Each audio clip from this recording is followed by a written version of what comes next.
Voilà, bienvenue à tous, bienvenue aux Kids en Action, particulièrement les enfants et toutes les familles. Est-ce que tu connais Cookie? Dimanche dernier, nous avons découvert Cookie, l'ami de Philippe, qui est venu ce matin nous poser la question « Qu'est-ce que tu veux que Dieu fasse pour toi ?» Mais avant cela, nous allons louer Dieu. Alors lève-toi et louons le Seigneur ensemble.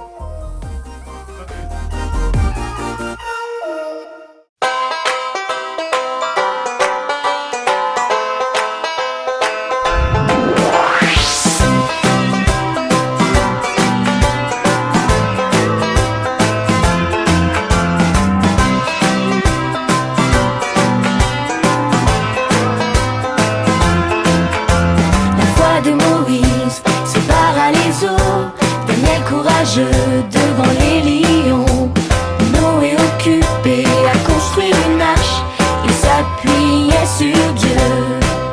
Mais devant une chose très très grande, souviens-toi de ce que Dieu a dit. Sois fort, sois fort, sois fort et sois très courageux. Sois fort, car je suis toujours avec toi.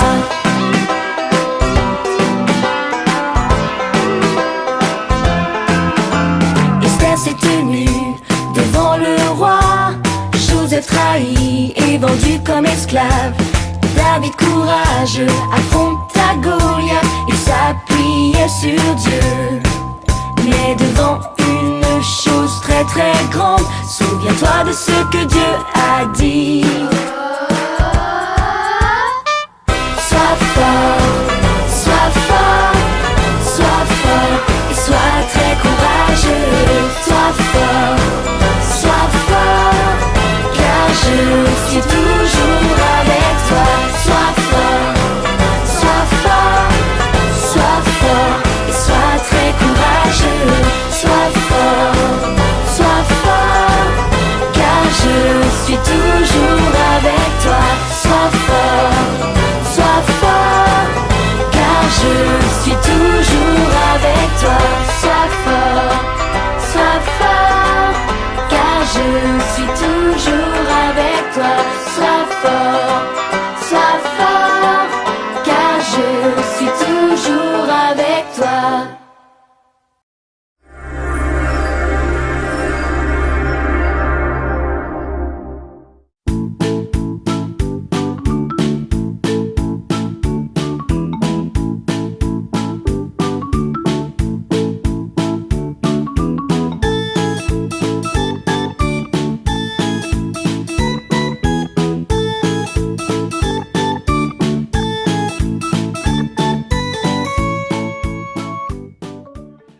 Hey, bonjour les amis, comment ça va? Hey. Oh. Je peux pas entrer dans le zoo, Cookie. Mais qu'est-ce que tu fais? Quoi? J'ai rien compris du tout, les enfants. Il cherche son nono sans chocolat. Mais il n'y a pas de nono sans chocolat là-dedans, c'est une poubelle. Au secours. Allez, sors de là. Au secours. Oh, mais qu'est-ce qui t'arrive encore? Je vois plus rien du tout et je suis coincée. Non, encore une nouvelle aventure incroyable, les enfants. Cookie cherche son nono sans chocolat. Oui, monsieur. Et maintenant, le voilà coincé dans un seau. Oh. Et puis, il n'y voit plus rien du tout. Exactement. Au secours. Alors écoutez, vous savez ce qu'on va faire? Non. Attends, c'est pas à toi que je parle. D'accord. Ce sont aux enfants qui nous écoutent. On va compter jusqu'à 3. D'accord. Tu sais compter jusqu'à 3? Oui, c'est compter jusqu'à 3. Au secours. Alors on compte jusqu'à 3 tous ensemble. Et puis, j'essaye de délivrer Cookie. Oh, mais en passant. Oui, c'est coincé. C'est coincé. Alors vite, on le délivre, on compte jusqu'à 3. Et puis ensuite, j'ai quelque chose à te raconter, Cookie. D'accord. 1, 2, 6, 12. Non, Cookie. Quoi? C'est pas comme ça qu'on compte jusqu'à 3. Non. C'est 1, 2, 6, 36. Non, Cookie. Oui. 1, 2, 6, 72. Non. Écoutez, Vous qui certainement savez mieux compter que Cookie parce que vous allez à l'école, hein, je vous propose de l'aider. D'accord. D'accord? D'accord. 1, 2, 3... Allez, vas-y. Oh, pardon, il suffisait que je l'aide. 1, 2, 3... 1, 2, 3. 1, 2, 3... Ah, voilà. Eh bien, dis donc, nous y sommes arrivés. Ah oui, monsieur, c'est cool. En passant, Oui, monsieur. lorsque l'on compte correctement, Oui. on dit 1, 2, 3, espèce de banane. Ah oui, d'accord. Allez, vas-y, montre aux enfants que maintenant tu sais compter. 1, 2, 3, espèce de banane.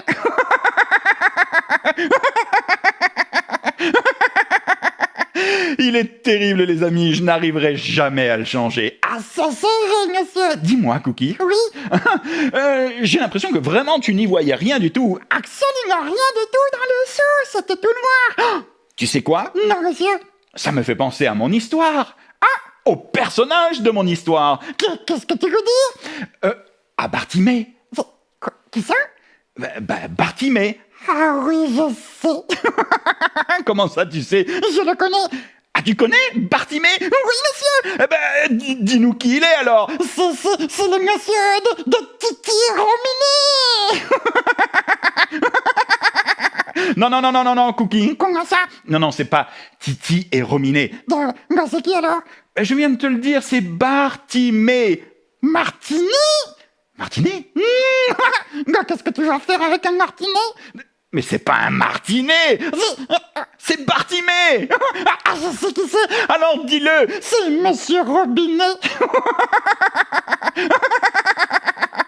Mais non, Cookie, c'est Bartimée. Et c'est qui ce monsieur Gartinet? Bartimée? Oui. Bartimée était un mendiant, un aveugle, Oh non. qui n'y voyait rien. Ah, comme moi dans le seau. Mais oui, il était dans le noir continuellement. Et qu'est-ce qui lui est arrivé? Quelque chose de merveilleux. C'est quoi? Jésus l'a guéri. Non! Mais si, Cookie. Oh wow. Ah, ça c'est chouette alors. Est-ce que tu veux bien nous raconter son histoire? Si je veux bien vous raconter son histoire. Oui, monsieur. Absolument, Cookie. Alors écoute. Comme je te le disais, Cookie, Oui, vas-y, je t'écoute. Bartimée était mendiant et aveugle. Sa vie... Oh, je sais, devait être très très difficile pour lui. Oh oui, Cookie. Et la Bible nous dit en plus qu'il était sur le bord du chemin, Ah bon? mis de côté. Personne ne s'occupait de lui. Oh non. Sur le bord du chemin, Oui, monsieur. lorsqu'il entendit Jésus sortir de la ville de Jéricho. Et qu'est-ce qu'il a fait alors? Sans se poser de questions, il cria de toutes ses forces. Un secours! Jésus, s'il te plaît, viens m'aider! Pas tout à fait. C'est à peu près ça. Oh oui, Cookie, il cria de toutes ses forces. Jésus, fils de David, aie pitié de moi. Oh alors qu'est-ce qui s'est passé? Jésus l'a aidé? Eh bien, figure-toi que la première fois, il semble que Jésus ne l'ait pas entendu. Mais comment ça? Mais parce qu'il y avait beaucoup de gens autour de Jésus et il fallait que Bartimée crie encore plus fort. Mais par contre, Oui. les gens qui étaient à côté de lui, Qu'est-ce qu'ils ont fait? ils ont essayé de le faire taire. Oh non! Bartimée, vas-y! Crie plus fort encore! Au lieu de se décourager, justement, Bartimée cria plus fort encore. Jésus, fils de David, aie pitié de moi. Oh, il avait vraiment envie que Jésus... Fasse quelque chose pour lui. Jésus, qu'est-ce qu'il a fait alors? Lorsqu'il entendit crier Bartimée, il s'arrêta. Puis il demanda à ses amis d'aller le chercher. Waouh, ça c'est cool alors! Et lorsque Bartimée arriva auprès du Seigneur, Jésus lui posa la question suivante. Que veux-tu que je te fasse, mon ami? Waouh! Et qu'est-ce qu'il a répondu, Bartimée? Je voudrais tellement retrouver la vue, Jésus. Alors Jésus lui répondit, va, ta foi t'a sauvé, Bartimée. C'est pas possible! Si, Cookie. Et alors? Aussitôt, Oui, monsieur! l'aveugle retrouva la vue et suivit Jésus dans le chemin.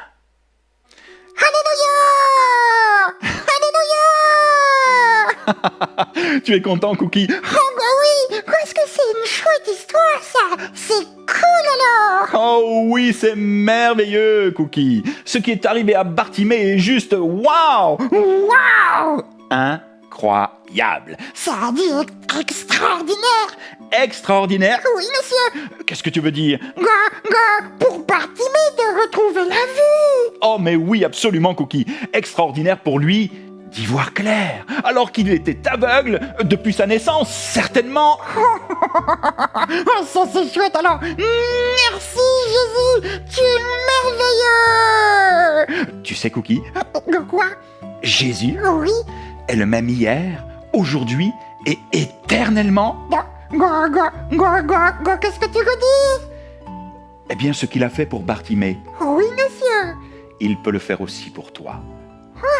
Pour les enfants qui nous regardent et qui nous écoutent. Absolument. Mais comment ça? La Bible nous dit dans le psaume 34, C'est quoi ça? chapitre 34, Oui. et au verset 6, que lorsque quelqu'un qui vit un malheur Oui monsieur. appelle Jésus de tout son cœur, Et quoi?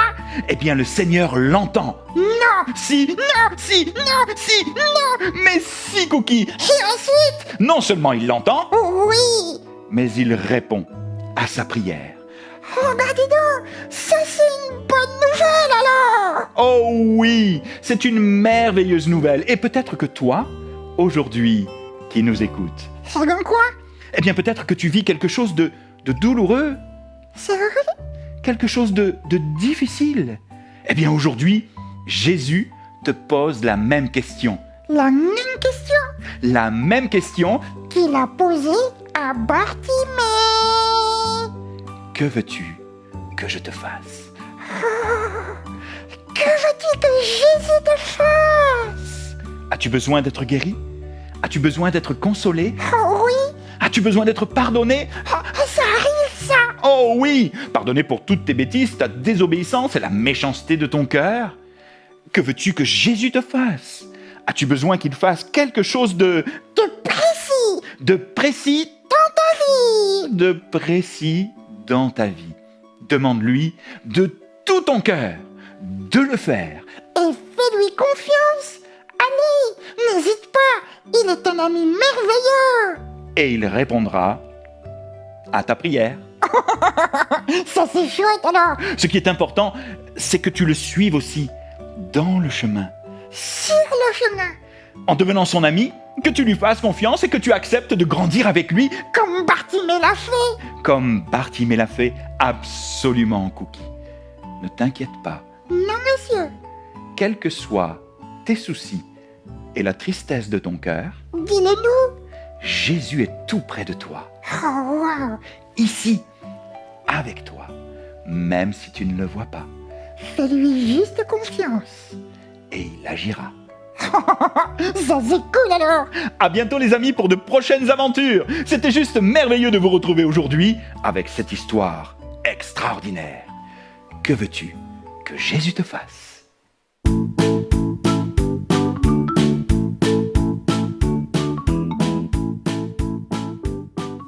À chaque saison, tu renouvelles tes promesses envers moi.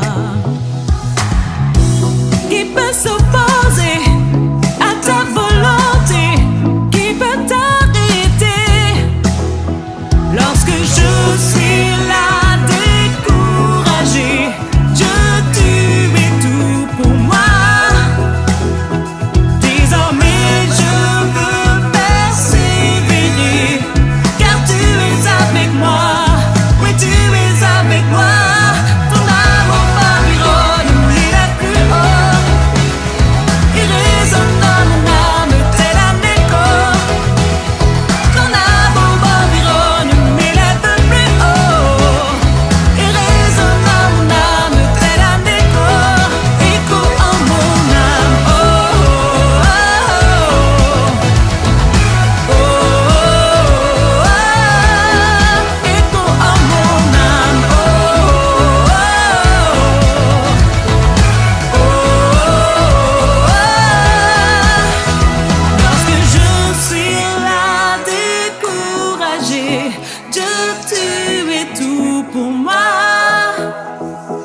Désormais je veux persévérer, car tu es avec moi, oui tu es avec moi. Ton amour Babylone m'élève plus haut, il résonne dans mon âme tel un écho. Ton amour Babylone m'élève plus haut, il résonne dans mon âme tel un écho. Ton amour Babylone m'élève plus haut, il résonne dans mon âme tel un écho. And now I hear you calling me, the voice of a raging sea. Oh, this is your destiny. Let's go, let the music play. It's time to celebrate, 'cause it's a brand new day. Let's go, we are so alive, and God is on our side.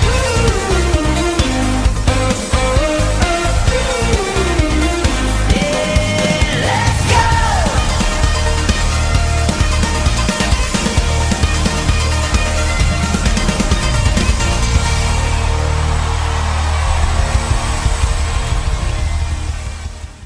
Bonjour à tous et bienvenue à ceux qui nous rejoignent ce matin. Nous sommes très heureux de nous retrouver dans la présence de Dieu. Je suis le pasteur Sostène d'Église en Action. Église en Action, c'est une église qui veut aller vivre et transmettre l'amour de Dieu au milieu d'eux. Pour ceux qui venaient pour la première fois, nous allons avoir un temps de louange, de sainte scène et d'écoute de la parole de Dieu. Cette parole, nous allons l'approfondir avec le pasteur Michel dans la séquence « Aller un peu plus loin ». Maintenant, lève-toi et louons le Seigneur ensemble.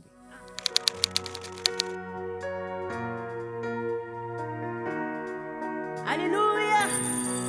Bienvenue dans la présence de notre Dieu. Gloire à notre Dieu. L'Éternel est notre berger. Il est le Tout-Puissant qui veille sur nous. Je vous invite à chanter ce chant. L'Éternel est mon berger. De rien je ne manquerai. Alléluia!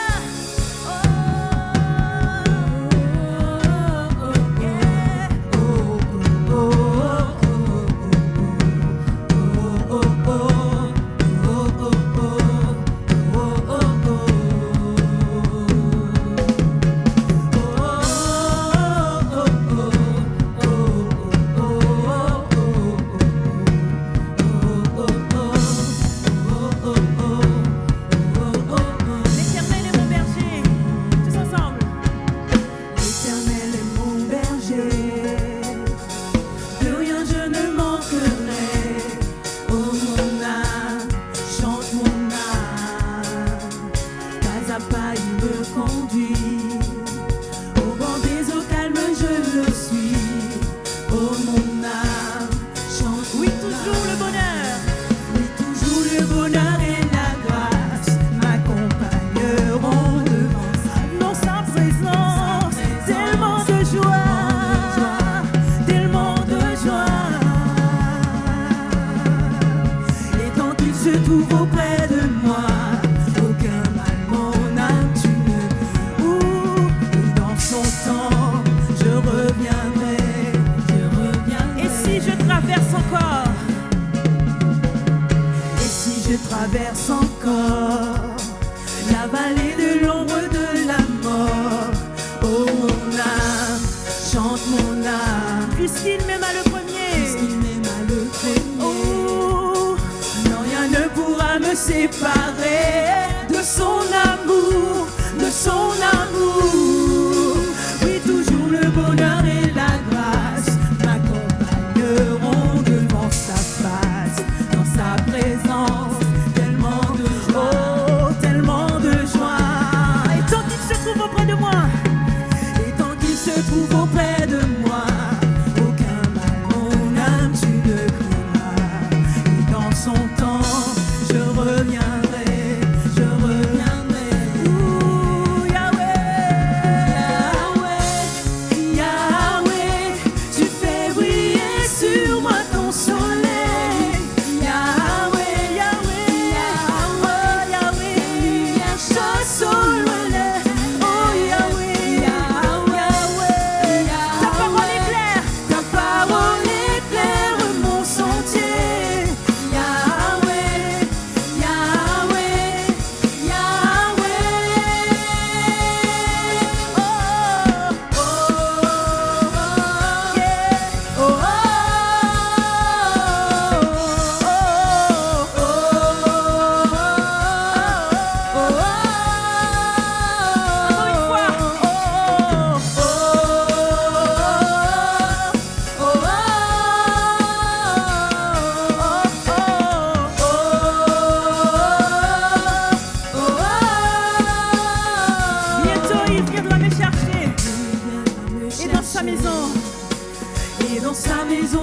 t'imiterai. Oh mon âme, chante mon âme, sans cesse jusqu'à son retour, sans cesse jusqu'à son retour. Mon âme chantera son amour, oui tous les jours, oui tous les jours, oui toujours le bonheur et la grâce m'accompagneront dans sa présence. Tellement de joie, oh, tellement de joie. Et tant qu'il se trouve auprès de moi, aucun mal, mon âme, tu ne craindras. Et dans son temps, je reviendrai.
Dans nos vies.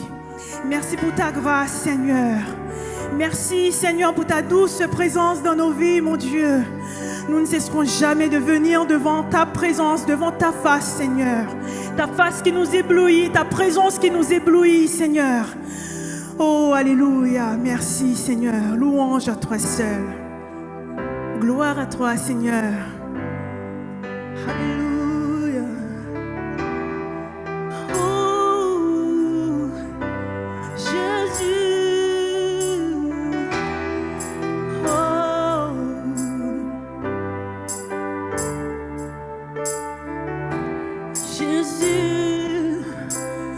Vers toi dans le secret. Je viens vers toi dans le secret. En ta présence, je veux rester. Tu es, tu seras toujours là. Tout contre toi. Près de ton cœur, près de ton cœur, je peux entendre ta voix, Seigneur. Tu es, tu seras toujours là, ébloui, ébloui devant toi.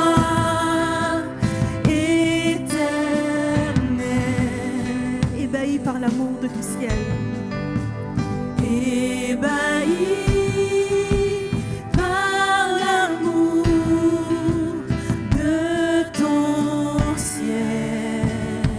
Je suis là, je suis là à tes pieds. Je viens t'adorer. Je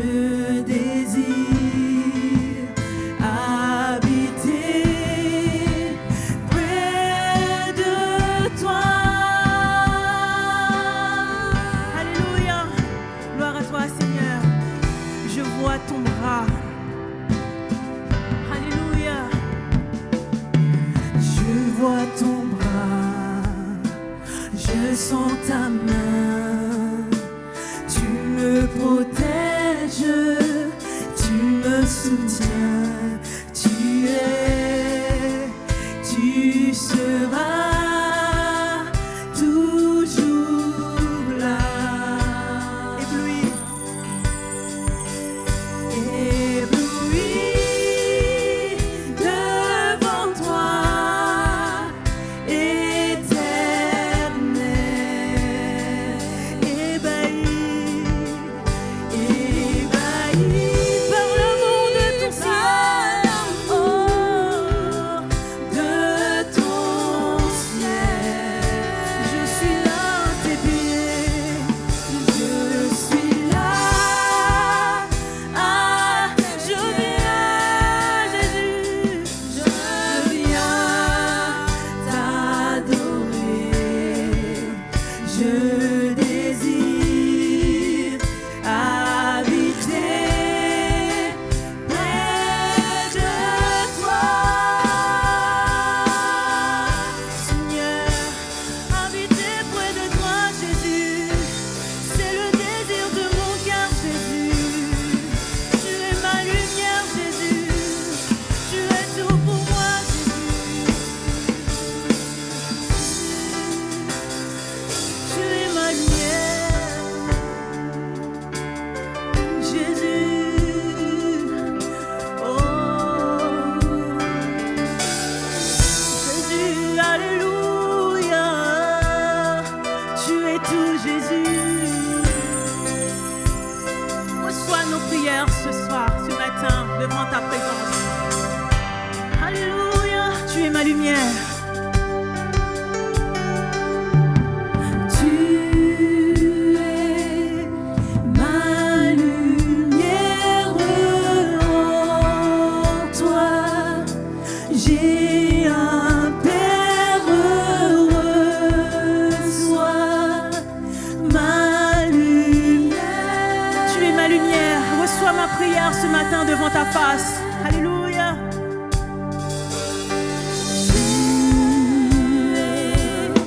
es ma lumière, en toi j'ai un Père heureux. Sois ma prière. Tu es ma lumière, tu es ma lumière. Tu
habiter en toi.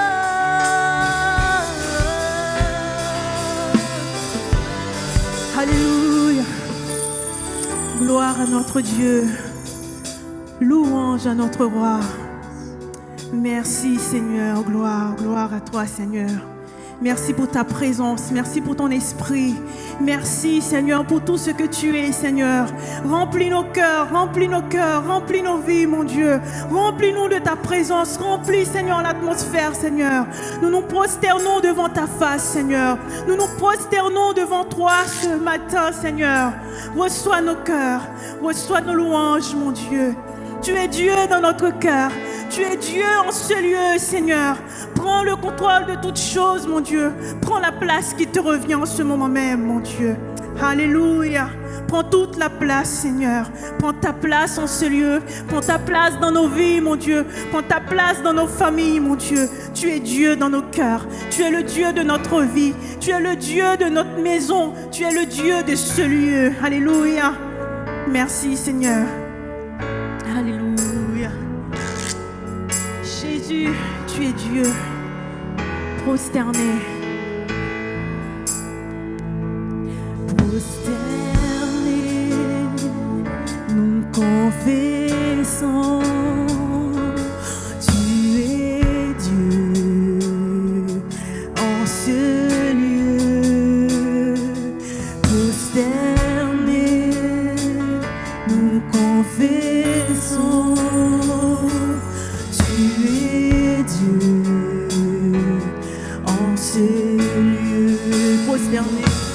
Prosterné, nous confessons, tu es Dieu en ce lieu. Prosterné, nous confessons Jésus, tu es Dieu en ce lieu, tu es Dieu en ce lieu.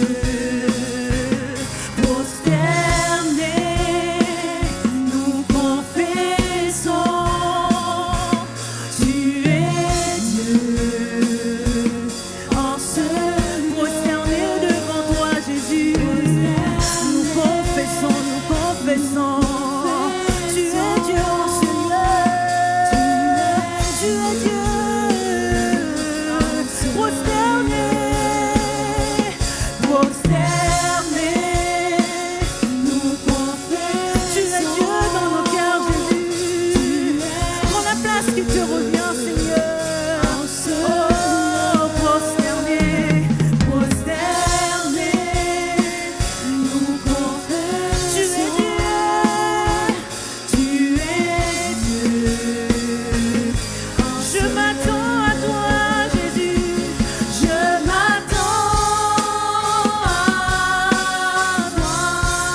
en ce lieu, en ce lieu, tu es Dieu, en ce lieu.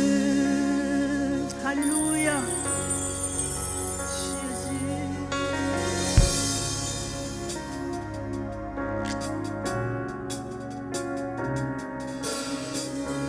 Te bénissons, Père. Tu es notre Dieu et tu règnes. Là où nous sommes, tenons-nous ensemble dans la prière. Disons à notre Dieu, tu es Dieu en ce lieu, là où vous êtes. Seigneur, nous te bénissons, Père éternel. C'est toi qui tiens toutes choses entre tes mains. Nul n'est semblable à toi. Seigneur, c'est toi qui tiens notre avenir. Et Seigneur, là où nous sommes tranquilles, c'est là où tu es. Là où est ta présence, nous sommes en paix. Seigneur, ce matin, nous nous confions en toi. Nous nous appuyons sur toi. Seigneur, prends la place qui te revient dans nos cœurs, dans nos vies, particulièrement en ces instants. Nul n'est semblable à toi. C'est toi qui as créé toutes choses. C'est toi, Seigneur, qui as créé le ciel. C'est toi qui as créé la terre. C'est toi qui as créé les mers, l'océan. C'est toi qui as créé tout ce qui est à l'intérieur. C'est toi qui es le créateur du visible et de l'invisible. Père, nul n'est semblable à toi. Ce matin, Seigneur, nous confessons et reconnaissons ta majesté, ta suprême autorité. Nous voulons être tranquilles en toi. Nous voulons te dire, prends la place qui te revient. Seigneur, ne te gêne pas en nous. Prends la place qui te revient. Nous te faisons place dans nos cœurs. Béni sois-tu, Seigneur Jésus. À toi, Père, l'honneur, la gloire et la puissance. Oh, gloire te soit rendue. Prosternez, Seigneur. Prosternez nos cœurs. Prosternés devant toi. Nous nous confions, Seigneur, en toi et en toi seul. Nous ne nous confions pas en notre expérience. Nous ne nous confions pas en nos forces. Nous ne nous confions pas en notre capacité. Nous ne nous confions pas aux paroles qui nous ont été apportées par les hommes. Nous ne nous confions pas à la situation économique. Nous ne nous confions pas dans les paroles des politiques. Nous ne nous confions pas au climat. Seigneur, nous nous confions ce matin à toi et à toi seul. Béni sois-tu, Seigneur. Amen. Amen. Nous passons dans ce temps de Sainte Seine. Et j'aimerais introduire ce moment avec ce passage de Colossiens chapitre 1, verset 15. Colossiens chapitre 1, verset 15. Il nous est dit, il est l'image du Dieu invisible, le premier-né de toute la création, car en lui ont été créées toutes les choses qui sont dans les cieux et sur la terre, les visibles et les invisibles, trône, dignité, domination, autorité. Tout a été créé par lui et pour lui. Il est avant toute chose et toute chose subsiste en lui. Il est la tête du corps de l'Église. Il est le commencement et le premier-né d'entre les morts, afin d'être en tout le premier. Car Dieu a voulu que toute plénitude habitât en lui. Il a voulu par lui réconcilier tout avec lui-même, tant ce qui est sur la terre que ce qui est dans les cieux, en faisant la paix par lui, par le sang de sa croix. Et vous, qui étiez autrefois étrangers et ennemis par vos pensées et par vos mauvaises œuvres, il vous a maintenant réconciliés par sa mort dans le corps de sa chair, pour vous faire paraître devant lui saint, irrépréhensible et sans reproche, si du moins vous demeurez fondés, inébranlables dans la foi, sans vous détourner de l'espérance de l'évangile que vous avez entendu, qui a été prêché à toute créature sous le ciel, dont moi, Paul, j'ai été fait ministre. Amen. Ce texte nous rappelle la primauté de Christ. Tout a été créé par lui et pour lui. Dieu a voulu réconcilier le ciel et la terre en la personne du Christ. Quoi de mieux dans ce temps de culte que la Sainte Seine pour rappeler la réconciliation? Parce que la table du Seigneur est un moment par lequel tout l'ensemble de l'Église est rassemblé, réconcilié. C'est le moment de communion de l'Église avec Dieu, avec qui en Christ ils ont été réconciliés. Oh, prenons ensemble, là où nous sommes, ce pain, ce vin, qui rappelle que Christ est venu nous réconcilier avec le Père, parce qu'il a plu au Père de tout réconcilier avec lui par le sang de son Fils Jésus. J'aimerais auparavant que nous prions ensemble.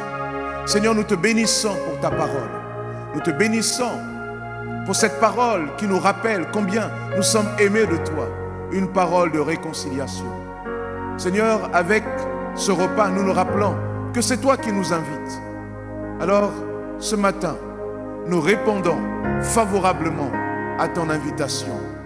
Et nous te bénissons. Nous prenons ce repas couvert par le sang de l'agneau. Béni sois-tu, Seigneur. Amen. Prenons ensemble ce pain qui rappelle le corps de Christ qui a été percé pour nos péchés.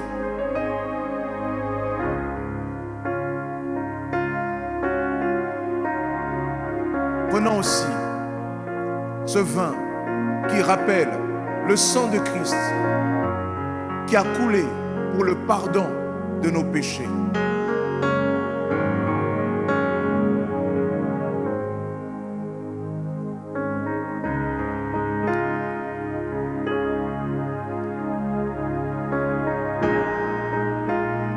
Enfin, rappelons-nous qu'autour de ce saint repas, il y a une espérance où Jésus reviendra prendre son Église. Alors, continue à te confier dans le Seigneur. Que Dieu te bénisse.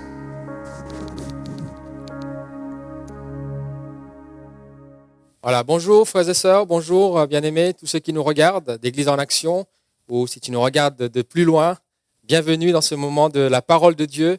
Je vous invite sans plus tarder à ouvrir nos Bibles dans l'Évangile de Jean au chapitre 4. L'Évangile de Jean chapitre 4, nous allons lire le verset 20 au verset 24.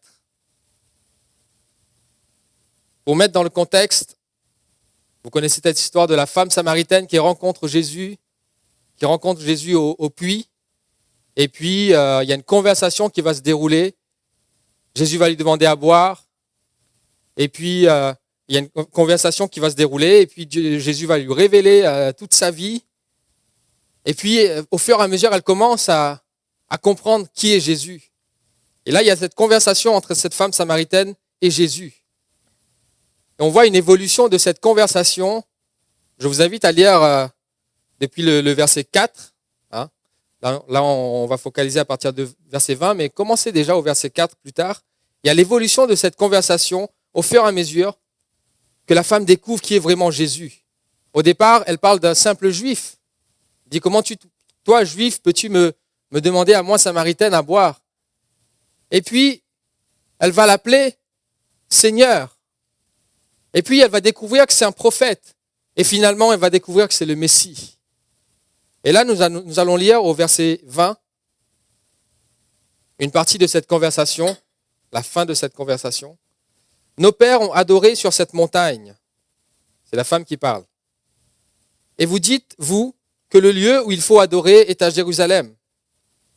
Jésus, femme, lui dit Jésus, crois-moi, l'heure vient où ce ne sera plus ni sur cette montagne, ni à Jérusalem que vous adorerez le Père.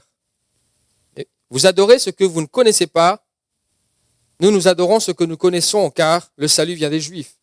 Mais l'heure vient, et elle est déjà venue, où les vrais adorateurs adoreront le Père en esprit et en vérité, car ce sont là les adorateurs que le Père demande. Dieu est esprit, et il faut que ceux qui l'adorent en esprit et en vérité. Amen.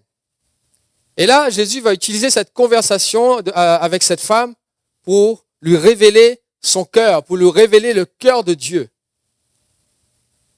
Il y avait tant de sujets, comme je vous ai invité à lire cette histoire, où Jésus va révéler à cette femme comment sa vie est en désordre. Comment, si vous vous rappelez, Jésus va lui demander, va appeler ton mari. Il dit, j'ai pas de mari. Et puis Jésus va lui dire, mais tu as raison de dire que tu en as pas, parce que tu en as eu 5, et celui que tu as n'est pas ton mari, etc. Donc il y avait tant de sujets à aborder dans la vie, concernant la vie de cette femme. Peut-être même tant de problèmes à régler. Sa vie qui n'était pas en règle, un peu en désordre quand on lit. Et toutes les répercussions que ça aurait pu avoir sur sa vie. Il y avait tous ces sujets-là à parler. Mais cette conversation, arrivée à ce verset 20 au 24, va converger vers un seul sujet principal, qui est l'adoration. De verset 20 à verset 24, le mot adorer ou adoration ou adorateur est cité 10 fois en 4 versets. Et ce matin, donc, nous allons un peu développer ce thème de l'adoration. Le titre de mon message, c'est une vie d'adoration. Une vie d'adoration. Et à l'heure où nous parlons, où nous savons que le thème que nous avons reçu pour cette année, c'est Seigneur, prends la place qui te revient. Demander à Seigneur de prendre la place qui lui revient, c'est de donner, c'est redonner à l'adoration sa place dans nos vies et dans nos églises. Qu'entendons-nous par adoration? Que veut dire adorer? Le mot grec qui se réfère à l'adoration, c'est proskuneo, qui veut dire donner révérence. C'est l'expression d'une profonde révérence. C'est se prosterner devant. Et c'est le sens de ce mot, proskuneo. Et cela se manifeste aussi par l'obéissance qu'on voue à quelqu'un, qu'on accorde à quelqu'un. Donc nous devons redonner l'adoration sa place.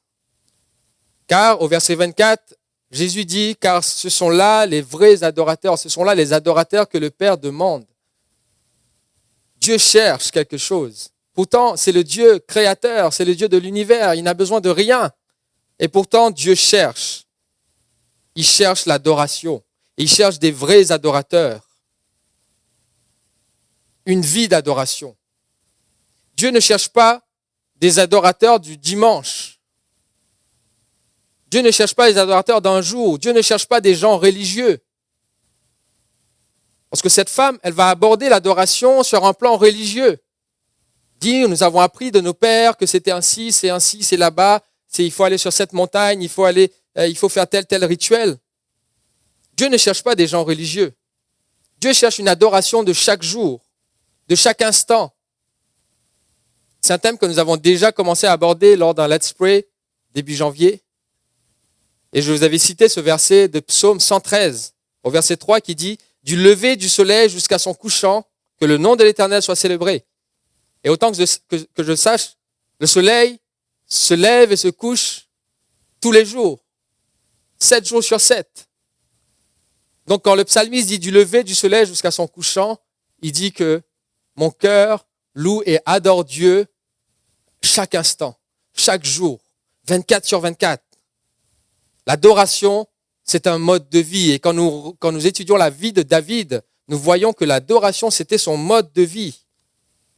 C'est une vie où tu rends constamment gloire à Dieu. Une vie où tu réalises chaque jour qu'il est Dieu. Où tu contemples sa grandeur, où tu contemples sa beauté. Une vie où tu lui donnes la première place chaque jour. Une vie où tu te tiens à ses pieds, où tu te prosternes. Et que tu réalises qu'il est souverain. Qu'il est le Dieu qui dit qu'il est. L'adoration, c'est tout cela. Et c'est dans notre vie de tous les jours. Et l'adoration va nous maintenir dans notre relation avec Dieu. Ça va maintenir notre connexion avec Dieu. Et en cela, l'adoration est un signe de vie. Toujours le psalmiste va dire que tout ce qui respire loue l'Éternel. Si tu es en train de louer, ça veut dire que tu es en vie. C'est un signe de vie. Louer, adorer Dieu. Parfois, nous avons une vie un peu plate, pas d'expérience avec Dieu, un peu comme mort spirituellement. Si c'est le cas, je t'interpelle ce matin à reconsidérer ton adoration envers Dieu. Est-ce que tu donnes à Dieu l'adoration et la louange qu'il cherche et dont il en est digne? Je ne parle pas des chants que tu chantes à l'église. Je ne parle pas de ces bons moments que je mets d'ailleurs en guillemets, que nous pouvons passer dans un lieu. Je parle là de la vie privée, je parle de ta vie privée, de ma vie privée. Les parties de notre vie qu'il n'y a que nous qui connaissons et Dieu. Je parle de l'attitude que nous pouvons avoir au quotidien, l'attitude que nous pouvons avoir à notre travail. Je parle de ce que nous faisons, ce que nous regardons quand nous sommes seuls. Tout cela conditionne notre vie d'adoration. Parfois, notre vie est d'une telle façon dans la semaine, et puis on vient à l'église le dimanche et nous nous attendons à vivre une bonne louange. Je remets des guillemets. On veut être satisfait de la louange, de l'adoration, et là, malheureusement, on est à côté de la plaque.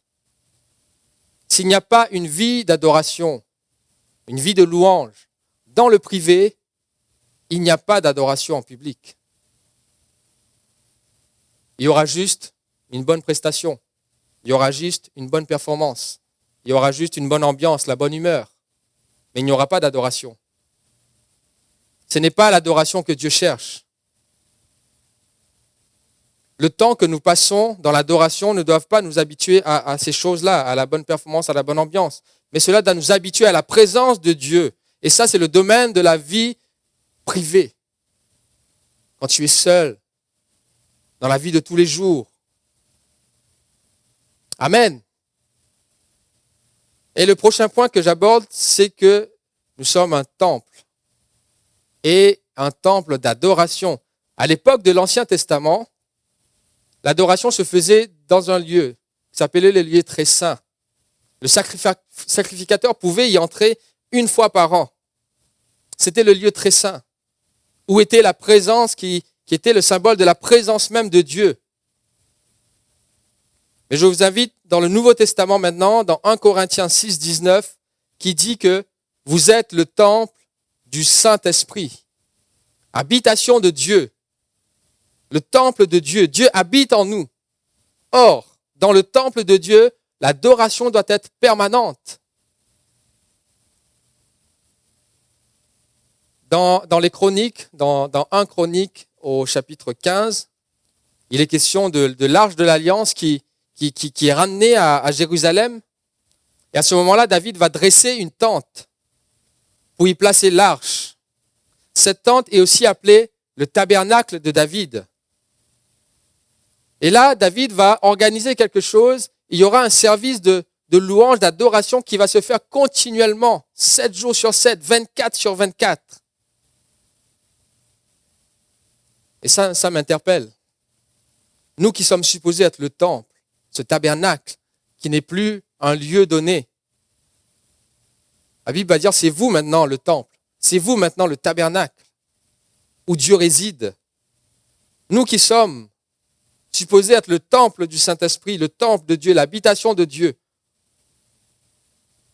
Nous pouvons nous poser cette question. Je vous pose la question, mais je me la pose aussi. Quelle église ou quel temple sommes-nous quand nous ne sommes plus à l'église? J'ai utilisé 2 fois le mot église, mais vous allez comprendre que je parle de 2 choses différentes. Quelle église es-tu quand tu n'es plus à l'église? C'est une question que je te pose ce matin. L'adoration n'est plus une question de lieu. Cette femme samaritaine se préoccupait beaucoup de cette question. Où doit-on adorer? Est-ce sur la montagne? Est-ce à Jérusalem? L'adoration, c'est ton cœur et ta vie que tu répands devant Dieu. L'adoration va produire cette atmosphère propice, une condition qui appelle la présence particulière de Dieu dans ta vie, une présence glorieuse de Dieu. Et c'est là où tu vas aussi voir et vivre des miracles. Et ça, ce n'est pas seulement le dimanche. Ce n'est pas seulement à l'église. Là où il y a l'adoration dirigée vers Dieu, Dieu, il est là. Amen. Il se manifeste. Il te conduit, il te guide, il te console. Il te délivre, il te guérit, il te défend. Il te donne même ce que tu n'as pas demandé. Parce qu'il est Dieu qui fait au-delà de ce que tu peux demander ou même penser ou imaginer. L'adoration, ce n'est pas une question de musique ou de chant. Je dirais que l'adoration précède la musique et le chant. Amen. L'adoration que Dieu nous demande a un prix. J'avais déjà aussi abordé cette question-là. L'adoration que Dieu demande a un prix. Faire de l'adoration une priorité, ça implique sacrifier des choses qui sont secondaires. Cela va nous coûter. J'avais évoqué ça la dernière fois lors d'un Let's Pray, que la première mention de l'adoration dans la Bible est faite dans le livre des Genèse, au chapitre 22. Quand Abraham va aller, Dieu va lui dire, donne-moi ton fils, sacrifie-moi ton fils Isaac. Et là, c'est dans ce chapitre-là où on voit la première fois la pensée d'adorer. Le mot adoration apparaît là, où Abraham va dire à ses serviteurs, restez ici, moi et le jeune homme, nous allons adorer, après quoi nous allons revenir. Donc dans Genèse, au chapitre 22. Donc la première mention de l'adoration est associée à un sacrifice. Le prix de l'adoration d'Abraham, c'était le sacrifice de son fils, l'enfant de la promesse, ce qu'il avait de plus précieux pour lui. Bien sûr, vous connaissez la suite. Dieu n'a pas voulu qu'il tue son fils. Dieu va l'arrêter. Mais Dieu aura vu son cœur, qu'il s'attachait vraiment à Dieu et non pas à ce que Dieu a donné. L'adoration, c'est s'attacher non à la promesse de Dieu, mais c'est s'attacher au Dieu de la promesse. Abraham avait attendu beaucoup. Il avait prié pour cet enfant. Donc ça veut dire que parfois, il s'agit même de renoncer à la réponse à une certaine prière. C'est le prix du renoncement. Je vous avais parlé aussi de notre propre témoignage avec Lucie, où on était dans l'impossibilité d'avoir un enfant. On avait attendu 7 ans et vous connaissez le témoignage, j'avais déjà rendu ça ici, à l'église. Et puis voilà, c'était impossible, la médecine a dit c'est impossible et voilà, vous ne pouvez pas faire naturellement, ce ne sera pas possible, il va falloir faire des procédés, etc. Tout a échoué. À un moment donné, on se demande, mais que se passe-t-il? Et puis, on passe dans toutes les phases possibles. Mais à un moment donné, on a dit à Dieu, parce que cette question m'est venue, du pourquoi je fais les choses pour Dieu. Et là, j'ai dit à Dieu, si tu donnes, je continue à te louer, à t'adorer, à te servir. Mais si tu ne donnes pas, je continuerai quand même à te louer, à t'adorer, à te servir. C'était une prière comme si je renonçais à ce que je demandais. Pour dire à Dieu, cela ne conditionne pas mon adoration pour toi.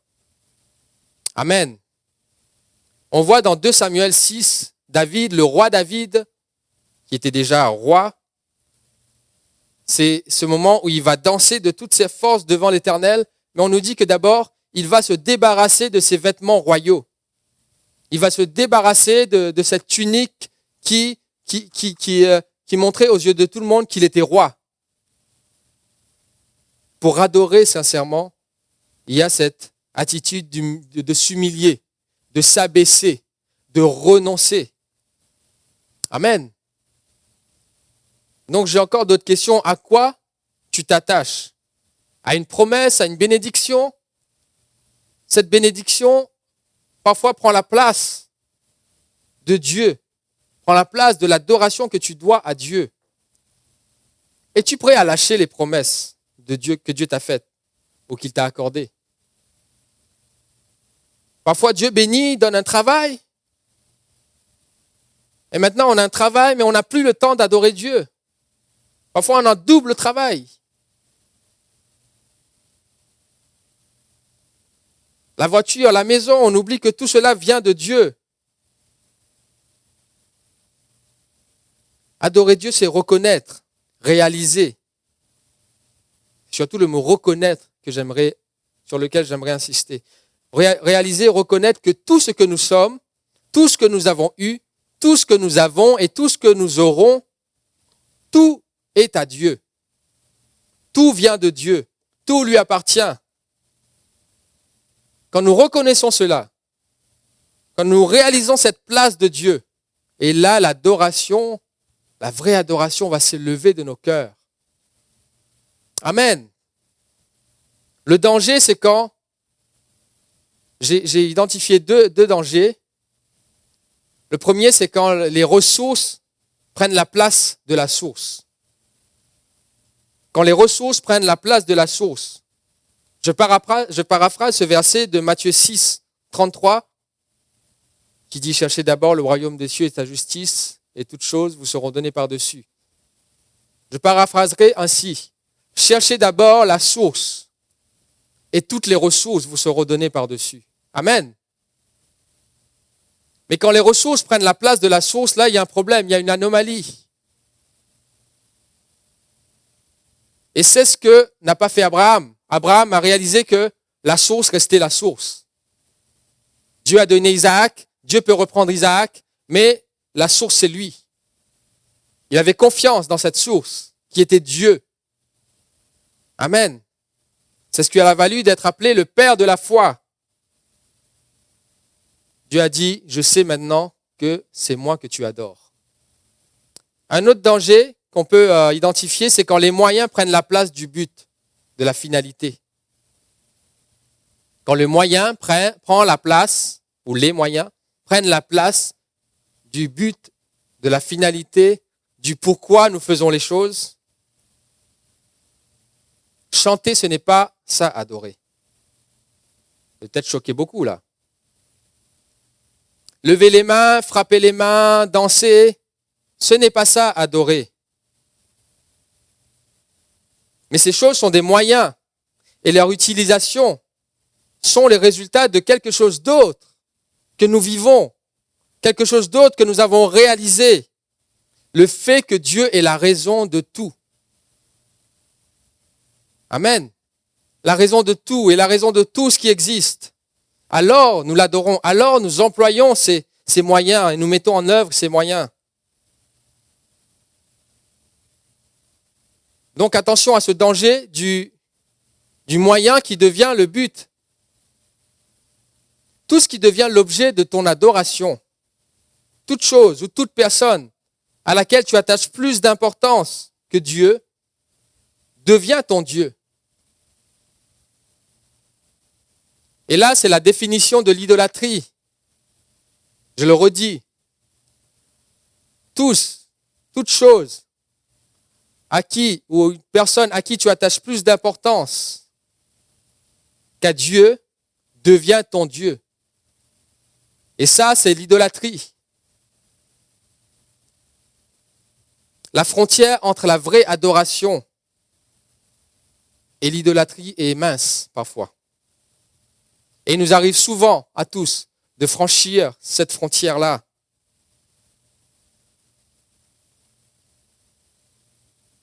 Malheureusement, parfois, le chant même que nous chantons est plus important que celui à qui nous le chantons. La musique même que nous sommes en train de jouer devient plus important que celui à qui nous jouons cette musique. Et ça, c'est le drame.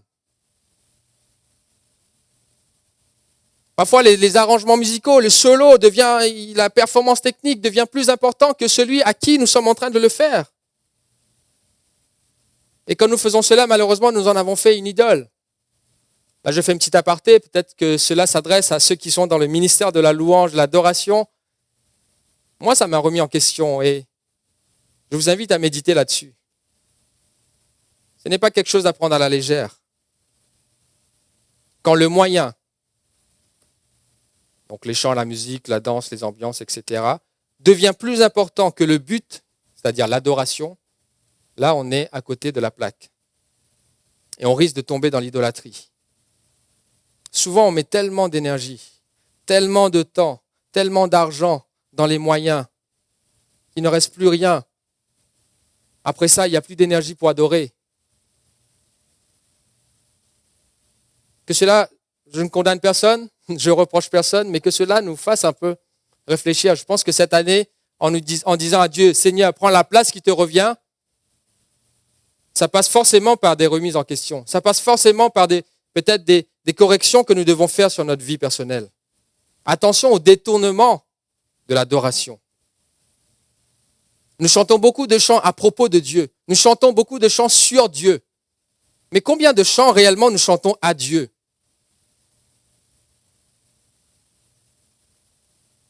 Que cela nous fasse réfléchir. Jésus va répondre à Satan quand Satan va essayer de détourner son adoration. Satan va lui dire, regarde tout cela. Si tu te prosternes devant moi, je te donne tout. Jésus va lui dire, tu adoreras ton Dieu et tu le serviras lui seul. On va vers la fin. Il y a ce passage dans Romains 12, que vous connaissez, Romains 12 au verset 1er qui dit, je vous exhorte donc, frères, par les compassions de Dieu, à offrir vos corps comme un sacrifice vivant, saint, agréable à Dieu. Ce sera de votre part, un culte raisonnable. Voilà le culte que Dieu demande. C'est que tu te donnes toi-même. Dieu, il n'est pas tant intéressé par tes moyens que par toi-même. Amen. Moi, il y a un jour un frère qui me parlait, qui me parlait d'offrande. Il dit quand le panier passe dans l'église, il dit si je pouvais moi-même rentrer dans le panier. Il dit dans mon cœur c'est ça que je fais au fait. Il dit tout ce que j'ai, ma maison, ma voiture, tout appartient à Dieu. Moi-même j'appartiens à Dieu. Il dit quand le panier passe, il dit c'est pas une enveloppe que j'ai envie de mettre, j'ai envie de moi-même rentrer dans le panier. Ça m'a beaucoup parlé cette image. Et c'est ce culte-là que Dieu demande. À vous offrir vous-même vos corps, votre âme, vos pensées comme un sacrifice vivant, saint, agréable. Et la gloire de Dieu se manifeste quand il y a la vraie adoration. C'est ce que nous voulons vivre, je crois, cette année. Que la gloire de Dieu se révèle, se manifeste. La présence de Dieu tellement forte, tellement puissante. Que le ciel est sur la terre. Qu'il se passe des choses que nous n'avons jamais vues ni entendues. Moi, il y a un passage qui m'inspire beaucoup. On va finir par ça, 2 Chroniques 5, 12. Vous connaissez, c'est la dédicace du temple. 2 Chroniques 5, 12. Où tout le monde se rassemble. Voilà, 2 Chroniques 5. On nous dit les Lévites étaient là. Il y avait des chantres. Il y avait Asaph, Aman, et les noms qu'ils citent. Leurs fils, leurs frères revêtus de certains vêtements. Ils se tenaient avec des cymbales, des luttes, des harpes auprès des sacrificateurs, sonnant des trompettes.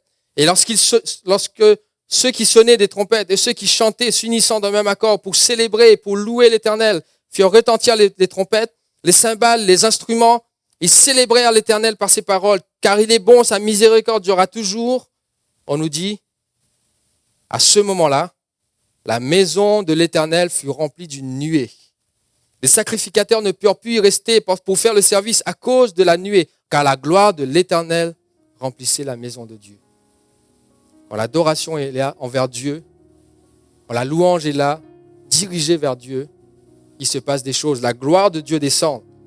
Donc alors venez, Psaume 95, 6, venez, prosternons-nous, humilions-nous, fléchissons le genou devant l'Éternel, notre Créateur. Amen. J'espère que ces paroles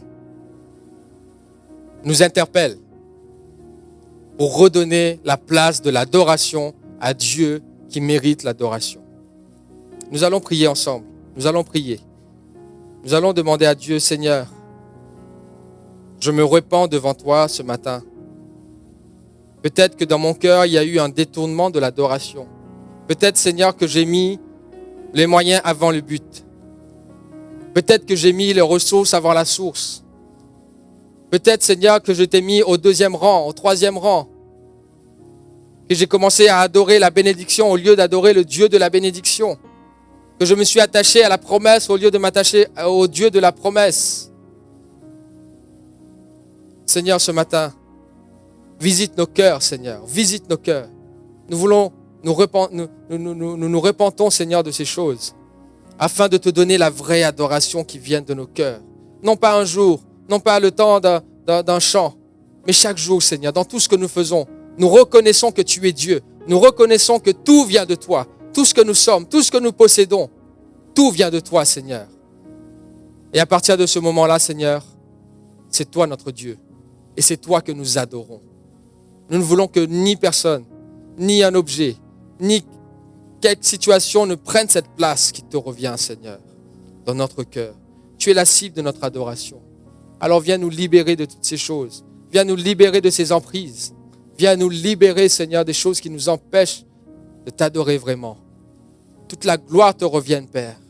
Nous avons ainsi prié dans le nom de Jésus. Amen. Voilà, que Dieu vous bénisse.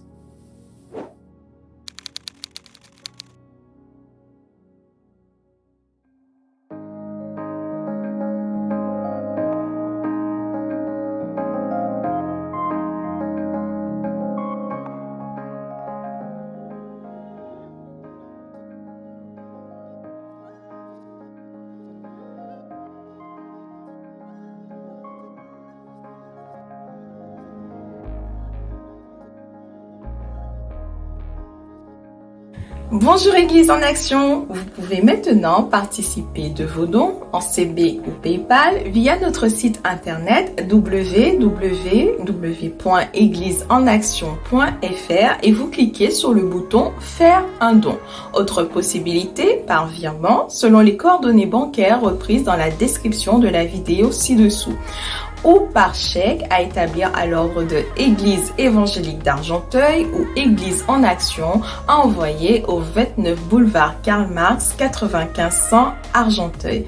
Veuillez bien nous préciser votre adresse en ligne ou par courrier pour nous permettre d'établir votre reçu fiscal. Nous vous remercions pour votre générosité, pour votre fidélité qui sont particulièrement nécessaires durant cette période difficile que traverse notre pays. Aussi, Église en Action continue. Que Dieu vous bénisse et bon culte à chacun.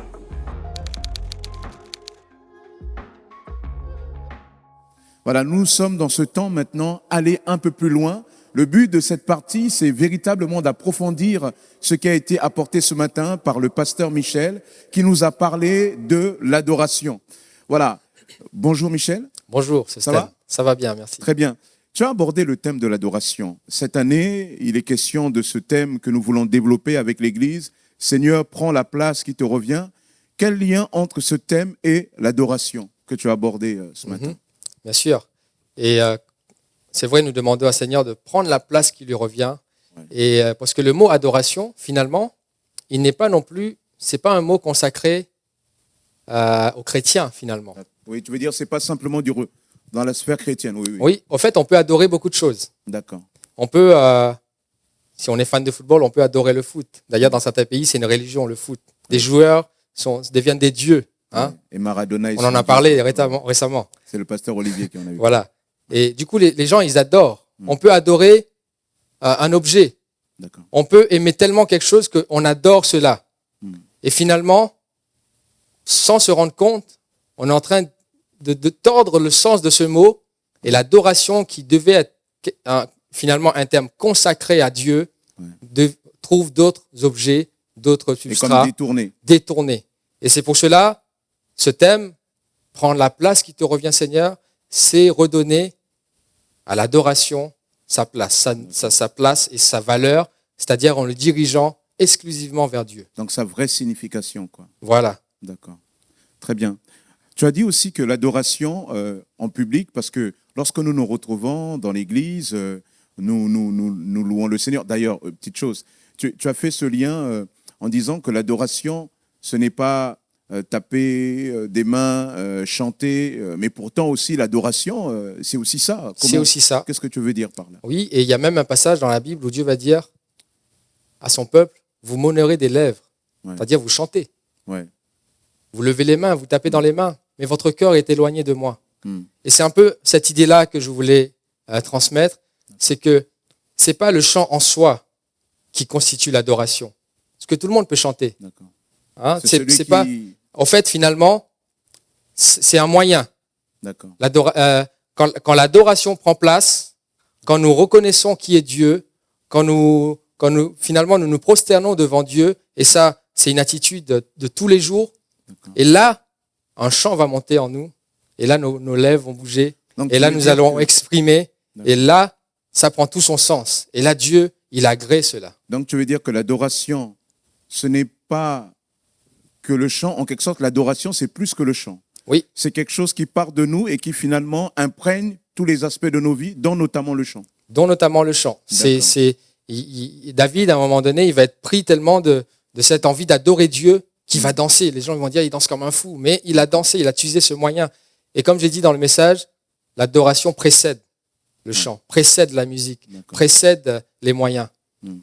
Mais ces moyens-là, finalement, on l'a à disposition et ça va Donc, on va l'utiliser pour donc, l'adorer. Donc on peut garder ces moyens, chanter, taper des mains, danser, mais il ne faut jamais oublier que ce n'est pas ces moyens qui font l'adoration, c'est d'abord notre cœur qui Voilà. imprègne tous ces moyens. C'est ça. D'accord. C'est que les moyens ne doivent pas prendre la place du but, de la finalité, qui est D'accord. d'adorer. Quand jouer ou chanter deviennent une fin en soi, là on est dans l'erreur. D'ailleurs, c'est en lien avec, tu as souligné un autre aspect qui m'a quand même interpellé, tu disais, en quelque sorte, que l'adoration publique se nourrit de l'adoration du privé. C'est-à-dire que, tu veux dire qu'il ne peut pas y avoir d'adoration publique si au préalable, il n'y a pas une adoration dans le privé, c'est ça? Il ne peut pas y avoir. D'accord. Ça s'appelle être un comédien. Et le mot comédien a sa racine dans le mot hypocrite. Hypocrite, oui. Hypo, qui veut dire masque. Ouais. En fait, finalement, si nous venons juste là et nous montrons quelque chose et nous disons que nous sommes en train d'adorer et que les six autres jours, nous ne sommes pas avec Dieu, nous ne vivons pas avec Dieu, nous ne donnons pas la place à Dieu, il n'y a pas de temps de prière, dans notre vie, il n'y a rien qui fait référence à Dieu, il n'y a pas cette adoration dans la vie privée. Et là, ce que nous faisons juste une fois sur 7, pour Dieu, ça passe pas. D'accord.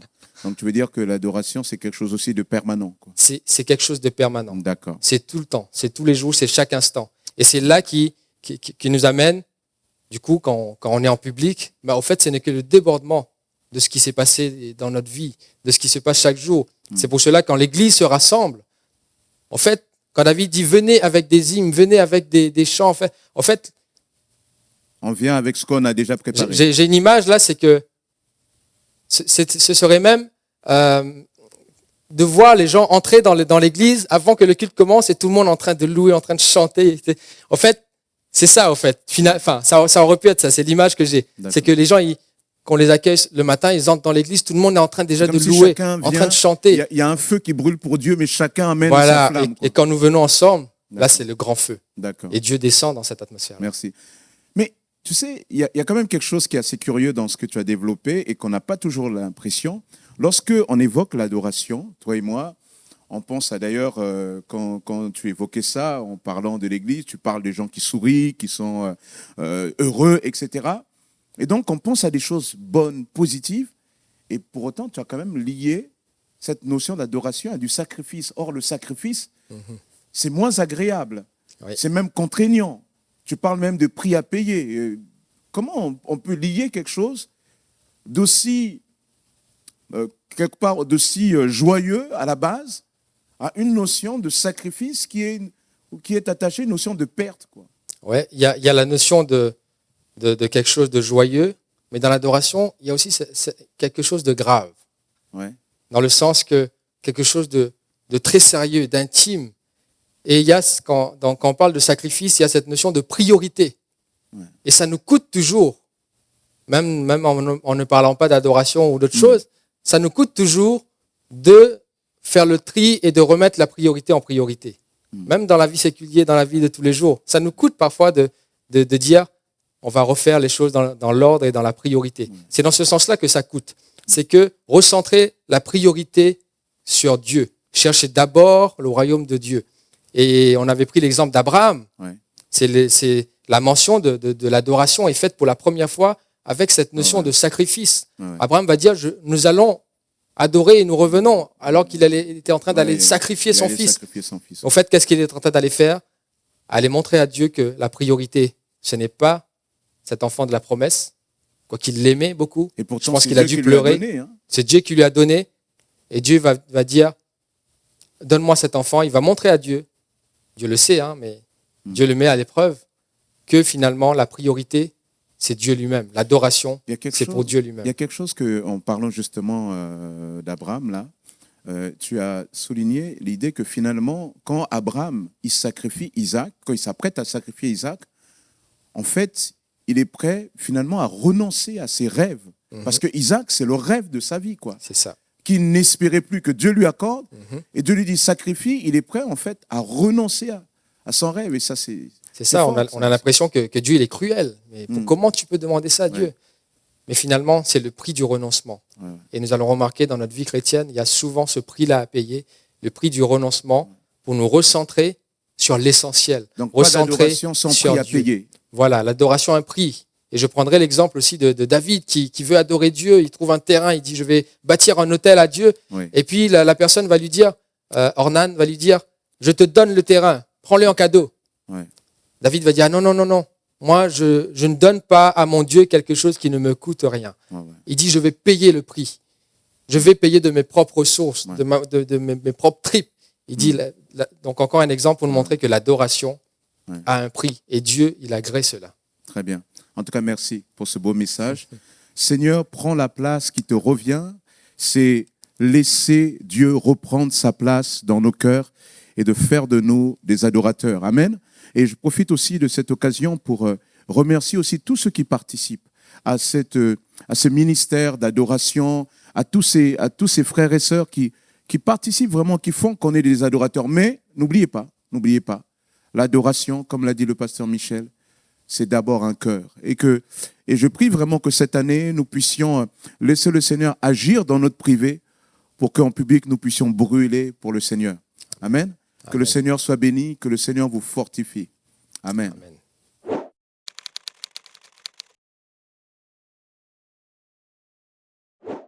Merci au pasteur Michel pour ce beau message. J'espère qu'il vous a permis de comprendre un peu mieux ce thème de l'adoration, une chose importante pour cette année où nous voulons que Dieu prenne la place qui lui revient.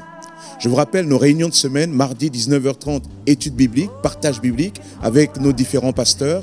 Les mercredis et les vendredis de 7h30 à 8h, nous avons des temps de prière, Let's Pray, où nous voulons préparer notre journée dans la communion fraternelle et dans la présence de Dieu. Nous vous invitons aussi dans ce cadre à vous engager dans le service de Dieu.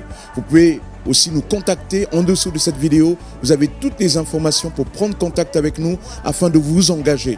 Vous pouvez aussi contribuer comme toujours, nous le rappelons, au travers de vos dîmes et de vos offrandes. C'est comme ça que l'œuvre de Dieu peut avancer. Vous pouvez aussi liker nos vidéos, vous abonner à notre chaîne. Là aussi, c'est un moyen de propager le bon message de la bonne nouvelle de Jésus-Christ. Nous vous invitons aussi, si vous voulez connaître l'actualité de l'Église, d'aller sur notre site internet, de vous inscrire et comme ça, avec votre email, on pourra vous communiquer notre newsletter afin que vous soyez toujours au courant de tout ce qui se fait au milieu de nous. Que le Seigneur vous bénisse tout le long de cette semaine. Restez connectés en Jésus.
searching far and wide for love that could only be found in you. Perfect always is your unfailing love. It's all in you, my Jesus. Never changing, never failing. Yeah, yeah, yeah. Your love is all around, around, around, around. You'll never let me go. You're touching your life. Never changing, never failing. Your love is all around. Hey, around, around, around. You never let me go. You turn my life around. Around, around, around, around. Yeah. You never let me go. Your love is all around. Yeah. Around, around. Bonjour Église en Action, vous pouvez maintenant participer de vos dons en CB ou PayPal via notre site internet www.égliseenaction.fr et vous cliquez sur le bouton Faire un don. Autre possibilité, par virement, selon les coordonnées bancaires reprises dans la description de la vidéo ci-dessous, ou par chèque à établir à l'ordre de Église évangélique d'Argenteuil ou Église en Action à envoyer au 29 boulevard Karl Marx 95 100 Argenteuil. Veuillez bien nous préciser votre adresse en ligne ou par courrier pour nous permettre d'établir votre reçu fiscal. Nous vous remercions pour votre générosité, pour votre fidélité qui sont particulièrement nécessaires durant cette période difficile que traverse notre pays. Aussi, Église en Action continue. Que Dieu vous bénisse.